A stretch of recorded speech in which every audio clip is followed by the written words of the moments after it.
नमस्कार, मैं हूं दिबांजलि मोइत्रा। मई के पहले हफ्ते में सीमा पर चीनी सेना के साथ जो झड़प हुई थी, उसके बाद उपजा तनाव बरकरार। पूर्वी लद्दाख में वास्तविक नियंत्रण रेखा यानी एलएसी पर चीनी सेना की घुसपैठ को रोकने और निगरानी के लिए भारत की थल और वायु सेना काफी मुस्तैद हो गई। थल सेना ने गलवान घाटी और पेंगोंग सो इलाके में यूएवी अनमैन्ड एरियल व्हीकल तैनात कर दिए। वहीं वायुसेना ने भी पूर्वी लद्दाख में अपनी गतिविधियों को बढ़ाते हुए चिनूक हेलीकॉप्टर को अग्रिम इलाकों में उतार दिया।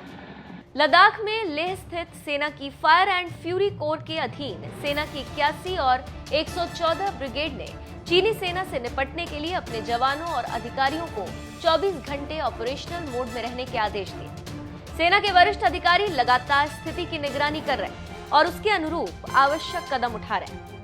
आपको पता होगा कि चीनी सेना के जवान कथित तौर पर गलवान घाटी के दक्षिण पूर्वी हिस्से में भारतीय इलाके में 3 किलोमीटर अंदर तक आ चुके हैं। जानकारी के मुताबिक चीनी सेना गलवान घाटी में पेट्रोल पॉइंट 14-15 और गोगरा चौकी के नजदीक भी तंबू लगा चुकी है। यही वो जगह है जहां शुरू में चीनी सेना ने पेंगोंग सो में भारतीय इलाके में अपनी गतिविधियां बढ़ाने का प्रयास किया था। 5 मई को इस इलाके में चीनी और भारतीय फौजियों के बीच झड़प हुई थी। इसके बाद चीनी सेना ने गलवान घाटी में गतिविधियां बढ़ा दी। इस इलाके में वो लगातार सैन्य गतिविधियां बढ़ा रहा है। गलवान घाटी में चीनी सैनिकों ने भारतीय चौकी KM 120 से करीब 15 किलोमीटर दूर अपना एक अस्थायी शिविर तैयार किया।